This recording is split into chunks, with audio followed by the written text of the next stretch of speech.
C7 news நேயர்களுக்கு வணக்கம். இப்போ தமிழகத்துல அதிகமா பேசப்பட்டுட்டு வர்றது என்னன்னா, சினிமா துறையில இருந்து வரவங்க எல்லாருக்குமே மக்கள் ஆதரவு கிடைச்சிடும் அப்படின்ற ஒரு நம்பிக்கையிலே நிறைய நடிகர்கள் இப்ப அரசியல் நோக்கி வந்துட்டு இருக்காங்க அப்படின்ற ஒரு விமர்சனம் தொடர்ந்து வந்துட்டு இருக்கு.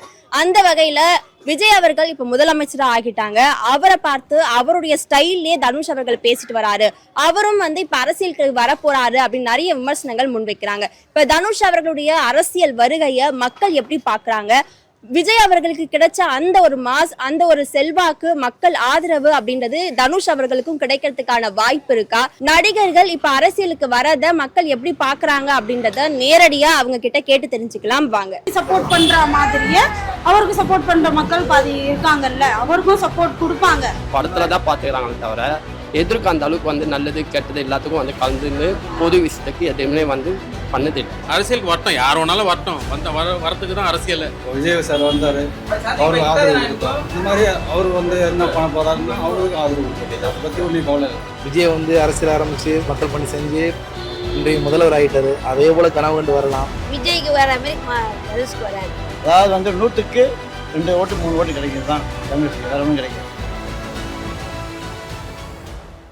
பேசிருக்காரு, அந்த ஸ்கிரிப்ட பார்த்து பேசுறது, கத்தி பேசுறது எல்லாமே விஜய் சார் எப்படி பேசுவாரோ அந்த ஒரு ஸ்டைல காப்பி பண்ணி பேசியிருக்காருன்னு சொல்றாங்க. அவருடைய பேச்சு பாத்தீங்களா? எப்படி எதிர்பார்க்கறீங்க அவர் அரசியலுக்கு வர்றத? அது அவரோட தனிப்பட்ட விருப்பம். அவர் வந்தாலும் அவருக்கு சப்போர்ட் பண்றதுக்குன்னு சில மக்கள்கள் விஜய்க்கு சப்போர்ட் பண்ற மாதிரியே அவருக்கு சப்போர்ட் பண்ற மக்கள் பாதி இருக்காங்கல்ல, அவருக்கும் சப்போர்ட் கொடுப்பாங்க. கொடுக்க மாட்டாங்கன்னு சொல்லலை. எந்த நடிகராக இருந்தாலும் எல்லா மக்களுக்கும் நன்மை செய்கிறவங்களுக்கு எல்லாருமே சப்போர்ட் பண்ணுவாங்க. பண்ணாமலாம் யாரும் இருக்க மாட்டாங்க. இப்போது இந்த ஊழல் ஆட்சி வேண்டாம், நல்ல ஆட்சி வேணும் தான் மக்கள் எதிர்பார்க்குறாங்க. அது எந்த நடிகர் செஞ்சாலும் யாரும் அதுக்கு மறுப்பு தெரிவிக்க போகிறது கிடையாது. தனுஷ்லாம் அவ்வளோ விரும்பி யாருமே ஜனங்க ஏற்றுக்காதுங்க. அவரை பற்றி யாருமே இது வரைக்கும் படத்துல தான் பார்த்துக்கிறாங்களே தவிர எதிர்க்கு அந்த அளவுக்கு நல்லது கெட்டது எல்லாத்துக்கும் கலந்துன்னு பொது விஷயத்துக்கு எதுவுமே பண்ணதில்லை. விஜய்னா ஆரம்பத்துலேருந்து காலேஜ் போனால் காலேஜில் நல்லது, அந்த பசங்களுக்கு நல்ல லேப்டாப்பு அது இது நல்ல விஷயம்லாம் பண்ணார். பண்ணிவிட்டு அந்த விஷயத்தை தாண்டி தான் அரசியல்னு சொல்லிட்டு மக்களாக பார்த்து தான் தேர்ந்தெடுத்துக்கிறாங்க. மக்களாக பார்த்து தேர்ந்தெடுத்தவங்கள நம்ம யாருமே குறை சொல்ல முடியாது. யார் வந்தாலும் சரிங்க, வந்தால் சொன்னது மாதிரி செய்யணுங்க. அரசியலுக்கு வரட்டும், யார் வேணாலும் வரட்டும், வரத்துக்கு தான் அரசியல். அரசியலுக்கு வந்தாங்கன்னா யார் வர்றாங்களோ என்ன சொல்கிறாங்களோ அதை செய்யணும். மக்கள் அதை தான் எதிர்பார்க்குறாங்க. மக்கள் எதிர்பார்ப்பே என்ன தெரியுமா? யார் வந்தாலும் எதனா செய்வாங்க, நம்ம குறைங்கெல்லாம் தீர்ப்பாங்க அப்படின்னு சொல்லி ஆர்வத்தோடு இருக்காங்க. யார் வந்தாலும் சரி, அது அவங்களோட பொதுப்பட்ட விருப்பம். அது இவரை சான்று பேசுகிறாங்க, அவங்கள சான்று பேசுகிறாங்கன்றா தப்பான வார்த்தை. அவர் அரசியலுக்கு வர்றாருன்னா அவரோட விருப்பம். இப்போ விஜய் சார் வந்தார், அவருக்கு ஆதரவு கொடுத்தோம். இந்த மாதிரி அவர் என்ன பண்ண போகிறாருன்னா அவருக்கு ஆதரவு கொடுக்க வேண்டியது. அதை பற்றி ஒன்றும் கவலை இல்லை. நானும் அவரோட செய்தி பார்த்துருந்தேன். எப்படின்னா அவர் அரசியல் வருகை எப்படின்னா மக்களுக்காக ஆட்டோலாம் கொடுத்துருந்தாரு. அது எப்படின்னா ஆக்சுவலாக எனக்கு தெரிஞ்ச வர விஜய் அரசியல் ஆரம்பித்து மக்கள் பணி செஞ்சு இன்றைய முதல்வர் ஆகிட்டாரு. அதே போல் கனவு கண்டு வரலாம். ஆனால் மக்களுக்கு நன்மை செய்கிற ஒரு தாட்டில் வந்தாங்கன்னா ஓகே, தான் மக்கள் ஃபுல்லாக ஏற்றுக்குருவாங்க. எல்லாம் பணம் சம்பாதிக்கிற கான்செப்டில் வந்தாங்கன்னா கண்டிப்பாக மக்கள் யாரும் ஏற்றுக்கிற மாட்டாங்க. என்னைய பொறுத்தவரை ஒரு நல்ல விஷயம்னு நினைக்கிறேன். தனுஷ் அவருக்கும் ஃபியூச்சர் இருக்குதுன்னு நினைக்கிறேன். வேறு அதை பற்றி எனக்கு ஒன்றும் சொல்ல தெரியல. ஆதரவு கொடுப்பாங்க, ஆனால் அந்த அளவுக்கு கொடுக்க மாட்டாங்க. எதனாலமா? எதனாலனா இவர் விஜய் படத்துலேயும் நம்பர் 1 இருக்கிறதால அது கிடைக்காது. ஏன்னா இவர் மக்களை பார்த்தாரு, அவங்கெல்லாம் அது பார்க்கல. பார்த்தா தான் கிடைக்கும். இருந்தாலும் விஜய்க்கு வர மாதிரி தனுஷ்க்கு வராது. ஏன்னா அவர் மாமனாரே உக்காரணும். அவர் உக்காந்திருந்தா கூட கொஞ்சம் இதுவாக இருக்கும். அவருக்கு ரொம்ப நாள் சினிமாவில் நடித்தார்ல, அவருக்கு கொஞ்சம் இது இருந்திருக்கும். இவர் உக்காந்தா மக்கள் கிடைக்காது. ஏன்னா விஜய் சார்னா கொஞ்சம் இதுவாக இருந்தார், அவருக்கு கொஞ்சம் கிடைக்காதுன்னு சொல்றதுக்கு எங்களுக்கு உரிமை கிடையாது. கிடைச்சாலும் கிடைக்கலாம்ல அவருக்கு. இவருக்கு கிடைச்சா மாரி ஒரு சீட்டு வருவானா இவரை கேள்வி கேட்டாங்க, 100 சீட்டு வரலையா? அதுமாரி அவருக்கும் ஃபேன்ஸ் இருக்குல்ல, அப்படின்னு வரமாட்டான்னு மொத்தமும் சொல்ல முடியாது. எல்லாரும் சினிமா துறையிலேருந்து எல்லாரும் வெற்றி பெற முடியாது. மக்கள்கிட்ட என்னன்னா இப்போ வெறுமனை வந்துச்சு, இன்னொரு மாற்றம் கிடைக்கணும்னு எதிர்பார்த்தாங்க. அதனால விஜய் வந்தது எல்லாருக்கும் ஒரு சந்தோஷமா இருந்தது. அடுத்து வரவங்களுக்கு அந்த இது கிடைக்குமான்னு சொல்ல முடியாது. நம்ம செய்யறது நான் இது வரைக்கும் கேள்விப்படலை. தனுஷ் அரசியலுக்கு வந்தாருன்னா ஆதரவு இருக்கும். நான் அவ்வளோலாம் தெரியாது, அவனை பற்றி தெரியாது. இவனுக்கு நாராஜ் இருக்கும். நான் இவர் இன்னைக்கு முதலமைச்சர் இருக்காரு, நாளைக்கு நான் வரலாம், ஒரு நடிகர் அவர் நாம் தமிழ் தவறு நடிகர் தானே, அவர் பண்ணால் ஏன் வர முடியல, மக்கள் ஆதரவு கிடைக்காது. அதாவது வந்து 100க்கு 2 ஓட்டு 3 ஓட்டு கிடைக்கிறது தான் தனுஷ்க்கு, வேறு ஒன்றும் கிடைக்காது. இதுதான் உண்மை. இப்போ இத்தனை வருஷமாக அவர் நாம் தமிழ் வச்சிருக்காரு, ஏதாவது ஒரு எம்எல்ஏ வந்திருக்காரா? வரல. மக்களுக்கு சும்மா கொஞ்சம் ஆதரவு, ஒரு நாங்கள் ஒரு கட்சி இருக்கிறோம் அப்படின்றதுக்காக அவங்க வச்சுருக்காங்க, வேறு ஒன்றும் கிடையாது. இப்ப விஜய் வந்து நடிகரா இருந்து இப்ப முதலமைச்சர் ஆயிருக்காரு. அவர் வந்தப்ப ஒரு மாஸ் இருந்தது, அந்த ஒரு மாஸ் வந்து தனுஷ்க்கு இருக்கும் அப்படின்னு நம்ம எடுத்துக்கலாமா? இப்போ விஜய் வந்தாலும் சரி, அவர் சொல்கிறது செஞ்சாலும் பரவாயில்ல, மக்கள் என்ன கேட்குறாங்களோ அது நிவர்த்தி செய்யறதுக்கு தான் அரசியல்வாதி. நம்ம தான் வைக்கிறோம் அவங்கள, அவங்க வந்து நம்மளை வைக்கல. சரிங்களா? நம்ம குறைய தான் அவங்க செய்யணும், அவங்க குறைய நம்ம செய்யக்கூடாது இல்லைங்களா? மக்களுக்காக தான் அவங்களுக்காக மக்கள் இல்லை, நம்ம தான் தேர்ந்தெடுக்கிறோம். இப்ப விஜய் தனுஷுடைய வருகையை வந்து நம்ம நல்ல விதமா எடுத்துக்கலாமே. அவருக்கும் விஜய் அளவுக்கு கிடைச்ச ஒரு மாஸ், விஜய் அளவுக்கு கிடைச்ச மாஸ் கிடைக்குதோ இல்லையா, அதுல 50% கிடைக்கிறதுக்கு வாய்ப்பு இருக்கு. வரவங்களுக்கு எல்லாருக்குமே ஓட்டு போட முடியாது. ஏன்னா இப்போ தளபதி விஜய் அவர்கள் வந்து நல்லா பண்ணிகிட்ருக்காரு, எல்லா இடத்துக்கும் எல்லா விஷயத்துக்கும் பார்த்து பண்ணிகிட்ருக்காரு. அந்த மாதிரி ஒரு எம்எல்ஏவாக யாராவது வந்தாங்கன்னா அந்த ஏரியாவுக்கு நல்லபடியாக பண்ணாங்கன்னா ஓகே, பட் அதுக்கப்புறம் பார்க்கலாம். சினிமா முகத்தில் போடுறாங்க, ஆனால் மக்களுக்கு நடக்கக்கூடிய பிரச்சனை ஏழாரம் நடக்குது. அது சிறுபான்மையினருக்கு அதிக பிரச்சனை நடக்குது.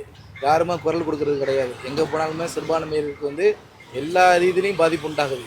இன்னைக்கு கூட இந்த டெல்லியில் போராட்டம் நடந்ததுக்கு வந்து அதிகப்படியாக போலீஸ் தேடி போய் அரெஸ்ட் பண்ணுற யாரை பார்த்தா சிறுபான்மையினர் தான். அதுக்கான யாரும் குரல் கொடுக்குறேன். இன்னைக்கு கூட சிஜிபி அறிவிச்சிருக்காங்க. எப்படின்னா அந்த கேஸுக்கு போட்ட கேஸெல்லாம் நீங்கள் வாபஸ் பண்ணால் மட்டும்தான் நாங்கள் போராட்டத்தை கைவிடுவோம்னு சொல்லி அறிவிச்சிருக்காங்க. அதனால் இந்த மாதிரி பிரச்சனை நடக்குது. அரசியல் முகம் வந்து எப்படி பண்ணால் சினிமாங்களை வச்சு வந்து அரசியல் ஒரு வேஸ்ட். என்னையை பொறுத்தவரை மக்களுக்கு எல்லா சமூக மக்களுக்கும் நல்லது செய்யணும், அது ஒரு கொள்கையாகவே எடுத்துகிட்டு பண்ணணும். திமுக ஜெயிச்சா திமுக ஓடிடுறான், இது விஜய் ஜெயிச்சார்னா விஜய்க்கு ஓடிடுறான். எந்த கொள்கையில் அரசியல் பண்ணால் எனக்கு ஒன்றும் புரியல. அதிகாரத்துக்கு வரட்டவனை மட்டும் எல்லா பேரும் ஓடுறாங்க தவிர மற்றபடி எல்லாமே யாருமே அரசியல் கொள்கை ரீதியாக வரமாட்டான். நல்லா பார்த்தாச்சு. இன்னைக்கு நீங்கள் அதிகாரத்துக்கு வந்தால் உங்கள் முன்னாடி 10 பேர் வர்றான், நான் அதிகாரத்துக்கு தான் என் முன்னாடி 10 பேர். எல்லாம் வந்து சம்பாதிக்க தான் வரேன் தவிர மக்களுக்கு சேவை பண்ண வரல. கண்டிப்பாக இப்போ தானே வர்றாரு, இனிமேல் தான் எல்லாம் இதுவாகும். இப்போ தானே கட்சி ஆரம்பிக்க போகிறேன்னு சொல்கிறாரு. கட்சி ஆரம்பித்து அவர் மக்களுக்கு நன்மை செஞ்சால் வேணா மக்கள் ஆதரிப்பாங்க. ஆனா அவர் வர்றது வந்து மக்கள் ஏத்துப்பாங்கன்னு சொல்றீங்க. ஆனால் விஜய் மாதிரி ஏற்றுக்க மாட்டாங்க. இதில் பாதி % வேணா அவர் கிடைக்கும். ஸ்ட்ரைட்டாக மக்களை பார்த்தாரு, மக்களை தான் கேட்டால் ஒரு ஹெல்ப்பு கொடு, ஒரு இது கொடுங்க, நான் இது பண்ணுறேன்னாரு. அந்த இதில் ஜனங்க குழந்தைங்களாம் சேர்ந்து அம்மா அப்பா கிட்ட ட்ரை பண்ணி போட சொல்லிச்சு. அது ஒரு இது அப்படி இல்லையே, மாற்றம் தானே. இவர் எப்படி பண்ணுறாரு பார்த்து தானே ஜனங்களும் போடும். அதுமாரி தான் இவர் நல்லா செய்கிறாரு. கடைசி வரைக்கும் இப்படியே இருந்தால் அதே போதும். மாற்றம் வேணா எல்லாம் வந்தால் வரவேற்க வேண்டியது தானே, வரவேற்க வேண்டியது தானே. இந்த ஆச்சும் பார்த்தாச்சு, அந்த ஆச்சும் பார்த்தாது, வர ஆச்சும் பார்க்க வேண்டியது தானே. மாற்றம் வேணும் தானே ஜனங்க போடுது ஓட்டு. இப்போ விஜயகாந்த் சார் வந்தாங்க, அவங்க நிறைய பண்ணியிருந்தாங்க, ஆனாலும் அவங்களால வர முடியல. அடுத்தது விஜய் வந்திருக்காங்க, அவங்களுக்கு மக்கள் இது பண்ணியிருக்காங்க. அடுத்து வரவங்களுக்கு அது கிடைக்குமான்னு சொல்ல முடியாது இல்லைங்களா? கொடுக்க மாட்டாங்க, கொடுக்கவே மாட்டாங்க. யார் யாருக்கு எடுப்பாங்களோ அவங்களுக்கு தான் கொடுப்பாங்க. மக்கள் நான் ஏமாந்தா இருக்குது, அதெல்லாம் ஏமாறல, கொடுக்க மாட்டாங்க. எம்ஜிஆர் மாதிரி அரசியல். இப்போ எம்ஜிஆர் இருந்தார், அதுக்கடுத்து ஜெயலலிதா இருந்தாங்க. அதுக்கு பிறகு யாரும் வரதுக்கு வாய்ப்பு இல்லைனால இந்த ஒரு சான்ஸ் கொடுத்துருக்காங்க, வேற ஒன்றும் கிடையாது. அடுத்த சான்ஸ் வரதுக்கு வாய்ப்பு இருக்காது. ஒரு மக்கள் ஆதரவுன்றது அவருக்கு கிடைக்கிறதுக்கு கம்மின்னு சொல்லுங்க. கம்மி. இது வந்து மக்கள் வந்து இத்தனை வருஷமா டிஎம்கே ஏடிஎம்கே தான் போட்டாங்க கேட்டா, இந்த வாட்டி ஆட்சியாக மாற்றி அமைக்கலாம் ஓட்டு போட்டாங்க கேட்டா, இது எந்த மாற்றம் கிடையாது. அரசியல்ன்றது எல்லாம் வரப்போ எல்லாம் கற்றுக்குன்னு தான் வரும். ஒருத்தரை பார்த்தா ஒருத்தர் கற்றுக்குறாங்க. இவர் வந்து எல்லாத்தையும் பார்த்துக்கிறாரு. அவங்க அப்பா வந்து அரசியலில் இருந்தார், விஜய் அவங்க அப்பா அரசியலில் இருந்தார். அதை பற்றி அவருக்கு தெரியும். கொஞ்சம் இல்லைனாலும் அவங்க அப்பா ஒன்றும் இருந்து சொல்லி கொடுத்துருப்பாரு, இப்படி இருக்கணும் இப்படி இருக்கணும்னு சொல்லுவாங்க. அதை வச்சு அவர் மக்களும் அப்படியே ஃபாலோ பண்ணிட்டார் அவர்.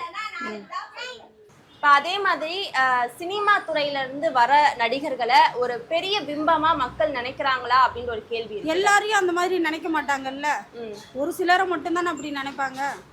அந்த ஒரு சிலர் இப்போ உதயநிதி கூட சினிமா துறையிலேருந்து அரசியலுக்கு வந்தவர் தான். ஸோ அவரை யாருமே அந்த அளவுக்கு பிம்பமாக வச்சு பார்க்கலல்ல. அந்த மாதிரி தான் இப்போ அவருக்குன்னு ஒரு 20% இருக்கும்போது இப்போ தனுஷ்குன்னு ஒரு 20% இருக்கும். ஆனால் விஜய் சார் கொடுத்த சப்போர்ட் வந்து யாரும் எந்த மக்களும் வந்து மற்ற எந்த சினிமா துறைக்கும் தரத்துக்கு வாய்ப்பு இல்லை. தனுஷோ நடிகர் வந்தாலும் சரி, அரசியல்வாதி வந்தாலும் சரிங்க, நான் சொல்கிறது ஒரே ஒரு இதுதாங்க, மக்கள் குறைய கேட்டு தீர்க்கணுங்க. யார் வந்தாலும் சரி, சீட்டில் யார் உட்காந்தாலும் சரி, சரிங்களா? இதுதான் வந்து மக்களோட கோரிக்கை. மக்கள் கோரிக்கை தான் ஃபஸ்ட்டு, அதுக்கப்புறம் தான் நெக்ஸ்ட்டு. சினிமா வந்ததும் பப்ளிக்கு தெரியும். அதுக்கப்புறம் தானே நம்ம இந்த ஊரில் அரசியல் பேசுறதுக்கு பண்ணுறதுக்கு இது பண்ணுவாங்க. அதுவும் ஒரு காரணம் தான். இப்ப சினிமால வர எல்லாருக்குமே மக்கள் வந்து ஆதரவு கொடுத்துருவாங்களான்னு ஒரு கேள்வி எல்லாருக்கும் இருக்குல்ல? கொடுப்பாங்கன்னு தெரியாது. இவர் வந்து மாசு, நல்ல மாஸ் ஹீரோ. அதே சமயத்தில் எப்பவுமே ரெண்டே கட்சி தான் இருந்தது. இப்போ இவர் ஒரு வாட்டி போட்டு பார்க்கலாம், என்ன பண்ணுறாரு பார்க்கலாம்னா பண்ணிட்டு தான் இருக்காரு, நல்லா தான் பண்ணிட்டு இருக்காரு. அதனால அடுத்த வாட்டி வாய்ப்பு இவருக்கு தான் கிடைக்கும்னு நினைக்கிறேன். இப்போ விஜய் வந்து முதல்வர் ஆகிட்டாரு. இந்த சின்ன பிள்ளைங்கள்லாம் ஓட்டு போட சொல்லி விஜய் முதல்வர் ஆகிட்டாங்க. அதனால் நம்மளும் வந்துடலாம்னு சொல்லிட்டு அவர் உள்ளத்து வரையக்கூடிய இறைவன் தான். ஆனால் என்னைய பொறுத்தவரை அந்த ஒரு கான்செப்ட் இருக்கலாம். நல்லதோ விஜய் தனுஷ் பார்க்குறாரா பார்க்கலையோ, வரக்கூடிய சமயங்களில் வந்து ஆட்சிக்கு வந்தாங்கன்னா மக்களுக்கு நல்லது செஞ்சால் உண்மையாக கண்டிப்பாக நினைத்து நிற்கலாம். அதான் நமக்கு தெரிஞ்சது. அதனால தனுஷ் சாருக்கு விஜய் சாருக்கு கிடைச்ச ஒரு மாஸ் கிடைக்காதுன்னு கிடைக்காது. சினிமா துறைனா மக்களுக்கு தான் சினிமா, மக்களால் தான் சினிமா. அதுலேருந்து வர்றவங்கள வந்து வேணான்னு எப்படி சொல்ல முடியும்? நீங்கள் சினிமாவுக்கு போனால் போகாத இருப்பீங்களா? நீங்களும் தானே போகிறீங்க.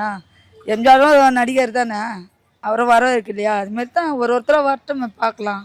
இதில் என்ன இருக்குது? தப்பு கிடையாது. மக்கள் மனசில் வந்து விஜய் வந்து ஆழமாக பதிஞ்சிட்டாரு.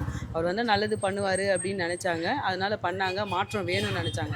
மெயின் ரீசன் அதுதான் மக்கள்கிட்ட. ஏன்னா 2 பேர்கிட்டையும் வந்து அவங்க மக்களுக்கு ஒரு திருப்தி இல்லாமல் போச்சு. அதனால தான் 3ஆவதாக ஒன்று வந்தால் நல்லா இருக்கும்னு எதிர்பார்த்தாங்க. அவர் வந்தார், வெற்றி பெற்றார். அதாவது பேருக்கு கட்சி வச்சுக்கலாம், வரணும் கிடையாது. நம்ம கட்சி இருக்குது அப்படின்னு சொல்லி வச்சுக்கலாம். பணம் செல்வாக்கு வந்து அவ்வளோ செலவு செய்ய போகலாம். பணம் செல்வாக்கெல்லாம் 2வது கட்சி வந்து வளர்றதுக்கு வாய்ப்பு கிடையாது. எல்லாமே அரசியலில் வந்தவர் தான். டாக்டர் கலைஞர் ஐயாவும் அரசியல்லேருந்தவர் தான். புரட்சித் தலைவர் எம்ஜிஆரும் அரசியல்லேருந்தவர் தான். புரட்சித் தலைவர் அம்மாவும் அரசியல்லேருந்து வந்தவங்க தான். சினிமா துறையிலேருந்து வந்தவங்க தான் எல்லாமே. அவங்களெல்லாம் ஏற்றுக்கிறாங்கன்னா மக்கள் மனசில் அவங்க இடம் பிடிச்சிட்டாங்க.